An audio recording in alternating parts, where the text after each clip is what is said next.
Salam sejahtera. Terima kasih kerana bersama dengan saya di Nazalin Unity Channel. Akhirnya, berita yang kita tunggu-tunggu, yaitu BKOP buat laporan polis mahu sumber berita Bloomberg dijejaki. Yang ini betul-betul kita tunggu. Beberapa hari yang lepas, Bloomberg telah menerbitkan satu laporan kononnya akan dibina kasino. Kononnya ada perbincangan mau membina kasino di Forest City di Johor. Tetapi Anwar Ibrahim, Perdana Menteri, telah menafikannya. Menteri Besar Johor pun telah menafikannya. BKOP pun telah menafikannya. Dan netizen mengambil alih. Mereka kata, dari mana Bloomberg mendapat sumber itu? Dari mana maklumat diperoleh? Kata mereka, tidak mungkin Bloomberg dapat sesuatu kalau tiada orang yang konon menjadi sumber. Jadi sebab itulah, ramai netizen mahu supaya terutamanya BKOP menyaman Bloomberg atau menjejaki sumber supaya boleh disaman. Akhirnya benar-benar terjadi dan kita bersyukur kerana BKOP sudah buat laporan polis dan mahu supaya sumber berita Bloomberg dijejaki. Jadi habislah sumber yang memfitnah itu. Berjaya Corporation Berhad, BKOP, telah membuat laporan polis pada 26 April lalu dalam usaha untuk menjejaki sumber tidak dinamakan yang dipetik dalam laporan Bloomberg mengenai rancangan. Kononnya, pengasas syarikat itu, Vincent Tan, sedang mengadakan perbincangan untuk menubuhkan sebuah resort kasino di Forest City bernilai 100 bilion ringgit, 100 bilion Amerika Syarikat dolar bersamaan dengan 477.60 bilion ringgit. BKOP itu sejak itu menafikan dakwaan bahawa rancangan sedemikian sedang dalam perbincangan. Dalam satu kenyataan semalam, ia berkata, sumber tersebut telah mencemarkan nama baik mereka dengan menyebarkan maklumat palsu dan ia percaya polis akan mengambil langkah perlu untuk menyiasat perkara itu. Kami dengan hormatnya menggalakkan mana-mana penerbitan supaya lebih berhema sebelum membuat sebarang dakwaan tanpa pengesahan terlebih dahulu, kata kenyataan itu. Menurut syarikat itu, mereka percaya penerbitan berniat jahat itu mahu menyebabkan gangguan politik, menjejaskan kepercayaan orang ramai dan memesongkan persepsi orang ramai terhadap Yang di-Pertuan Agong Sultan Ibrahim dan Perdana Menteri Anwar Ibrahim. Penerbitan berniat jahat sebegitu diburukan lagi dengan fakta bahawa tidak ada agensi berita yang melakukan sebarang percubaan untuk mengesahkan atau menyemak kebenaran dan ketepatan kenyataan dalam artikel itu sebelum menerbitkannya. Ini terutamanya kenyataan itu dikaitkan dengan sumber yang tidak dinamakan, kata BKOP. Syarikat itu juga menggesa Bloomberg dan The Edge Singapura yang memetik berita berkenan supaya membuang sebarang maklumat tidak tepat yang menyalahgambarkan pertemuan mereka dengan Anwar mengenai pemulihan projek mega berbilion ringgit di Johor tersebut. Perdana Menteri juga menafikan bahawa penubuhan kasino adalah sebahagian daripada pemulihan projek dan menggesa pihak berkuasa untuk mengambil tindakan yang perlu terhadap agensi berita itu. Kami ingin mengulangi dan menjelaskan bahawa pengasas kami, Vincent Tan, tidak terbabit dalam sebarang rundingan dengan mana-mana pihak yang dilaporkan. Ini termasuk Anwar dan Lim Kok Teh dari kumpulan Genting. Begitu juga dengan sebarang wakil Yang di-Pertuan Agong Sultan Ibrahim atau Seri Paduka sendiri, kata BKOP. Selain BKOP, Genting Malaysia Berhad juga menafikan laporan media bahawa syarikat itu terlibat dalam perbincangan mengenai projek kasino di Forest City. Saudara-saudara sekalian, ada beberapa komen daripada netizen setuju dengan tindakan BKOP supaya menyaman sajalah kalau dapat saman cepat-cepat media asing yang buat fitnah ini. Ada berani? Beranikah? Kalau tiada, kita harap supaya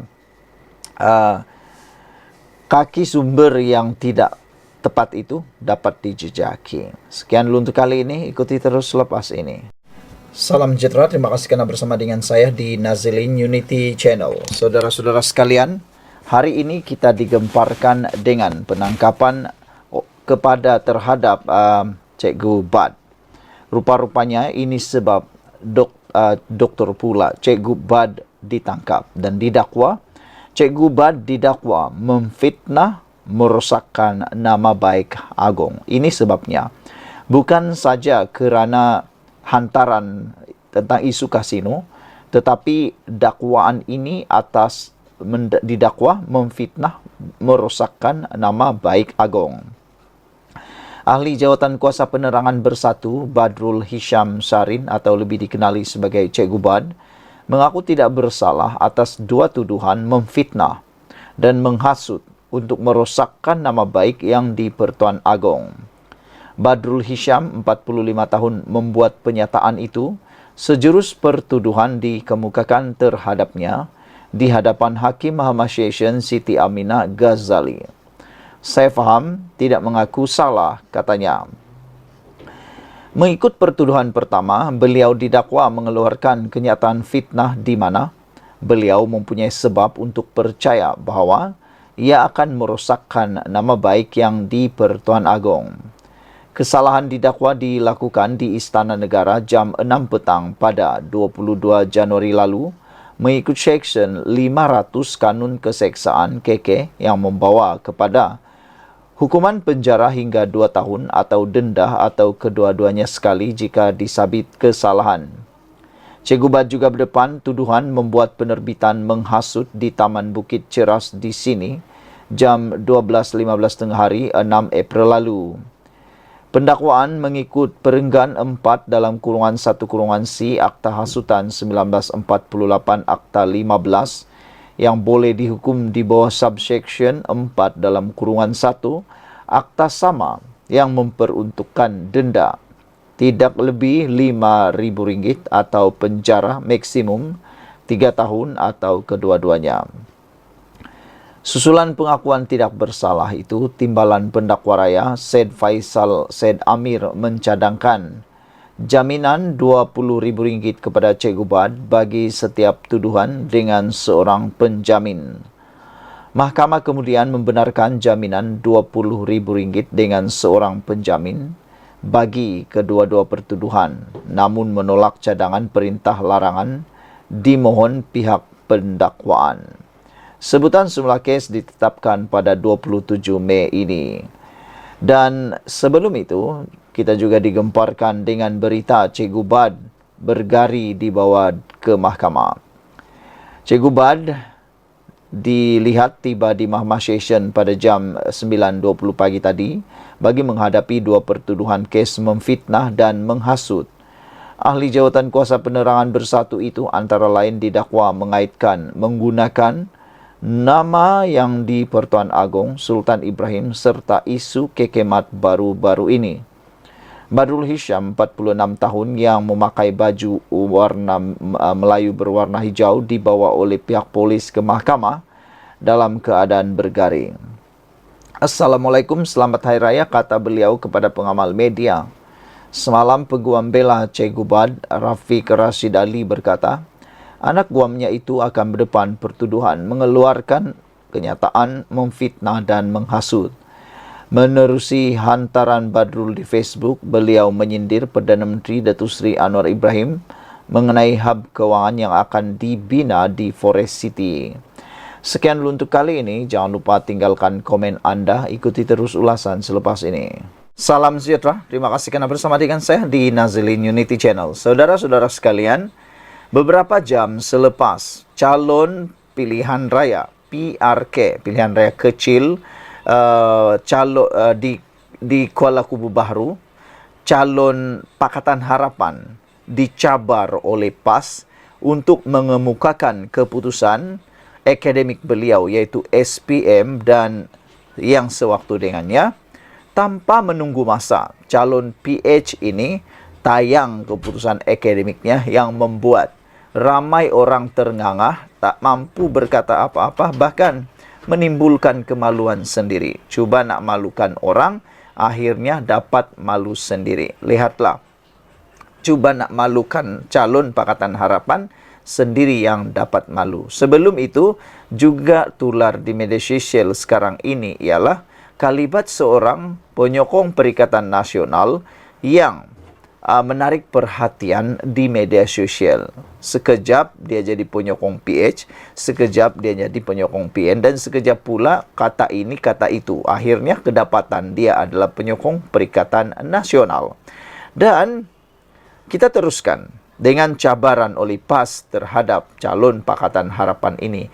Siapa sangka apa yang dibuat oleh PAS itu telah pun menjerat diri mereka sendiri. Diingatkan mereka dapat memerangkap calon PH ini ataupun boleh menjatuhkan maruah calon PH ini dengan meminta calon PH ini mendedahkan keputusan peperiksaan beliau. Rupa-rupanya selepas didedahkan, saya fikir akan lebih ramai yang akan tertarik dengan calon Pakatan Harapan ini. Manakan tidak, bayangkan saja. Keputusan SPM calon Pakatan Harapan untuk PRK di Kuala Kubu Baharu. SPM-nya straight E 10E. Dan untuk peperiksaan UPSR pula, calon Pakatan Harapan ini mendapat 7E. Ini keputusan yang amat luar biasa. Boleh dikatakan sangat pintar, cerdik calon Pakatan Harapan ini. Jadi, teknik untuk coba memalukan, menjatuhkan calon Pakatan Harapan ini tidak menjadi. Bahkan sebaliknya, telah pun membuatkan saham calon Pakatan Harapan ini meningkat secara sendirinya. Kegairahan Ketua Penerangan PAS Ahmad Fadli Saari mempertahankan calon Perikatan Nasional PN dengan mencabar calon Pakatan Harapan PH, menyatakan latar belakang pendidikannya ketika bersekolah telah memakan diri sendiri. Fadli membuat cabaran agar Pang Syok Tau mendedahkan pendidikan rendah dan menengahnya selepas calon Perikatan Nasional di Dewan Undangan Negeri Kuala Kubu Baharu, Khairul Azhari Saud berdepan kontroversi berkaitan status pengajian. Tidak langsung melatah, Syok Tau berkongsi keputusan SPM dan UPSR yang menunjukkan keputusannya cemerlang, semua E, di mana dia memperoleh 10E dalam SPM dan 7E dalam UPSR. Wanita berusia 31 tahun dari Ampang itu mengambil SPM pada tahun 2010 dan mendapat keputusan semua E, meliputi E+, E dan E-. Lebih menarik lagi, pelajar sekolah menengah Chuang Hua di Port Dickson Negeri Sembilan itu mendapat keputusan lebih baik dalam mata pelajaran Bahasa Melayu iaitu E, Bahasa Inggeris E+, dan Bahasa China E-. Yang berhormat Pasir Mas Tuan Ahmad Fadli Saari bertanya tentang UPSR dan SPM saya. Inilah jawabannya, katanya. Saya terhutang budi kepada guru-guru yang pernah mengajar saya. Ucapan terima kasih saja memang tidak cukup sebagai balasan atas jasa bakti yang telah dicurahkan dalam mendidik saya, katanya di Facebook. Terdahulu latar belakang pendidikan calon PN Kuala Kubu Baharu diragui kerana tertera beliau melanjutkan pelajaran ke peringkat diploma pada usia 49 tahun dan menggenggam master pada usia 51 tahun. Menerusi poster yang tular, Khairul Azhari dikatakan memperoleh diploma eksekutif pengurusan dari Universiti Malaya UM pada tahun 2019 dan sarjana eksekutif dari Universiti Malaysia Pahang Al Sultan Abdullah 2 tahun selepas itu. Orang ramai mempertikaikan bagaimana dia melompat terus ke peringkat sarjana tanpa mengambil ijazah sarjana muda dulu. Selain bagaimana dia menghabiskan pengajian pada tahun 2021 ketika Perintah Kawalan Pergerakan PKP, bagaimanapun pemegang diploma dilapor boleh melanjutkan pengajian terus ke peringkat sarjana eksekutif di UMPSA dengan kelayakan pengalaman kerja yang ditetapkan serta melepasi pengiktirafan pembelajaran berasaskan pengalaman terdahulu. Isu pendidikan calon Perikatan Nasional telah selesai. Pihak Universiti UMP telah keluarkan kenyataan berhubung kelulusan Master Eksekutif Pengurusan Perniagaan yang dimiliki beliau, bahkan transkrip sijil juga telah disebarkan. Sekarang saya mencabar calon PH pula untuk nyatakan pendidikan rendah dan menengahnya. Silakan. Di manakah peperiksaan UPSR dan SPM diambil tentu menarik untuk diketahui, kata Ahmad Fadil.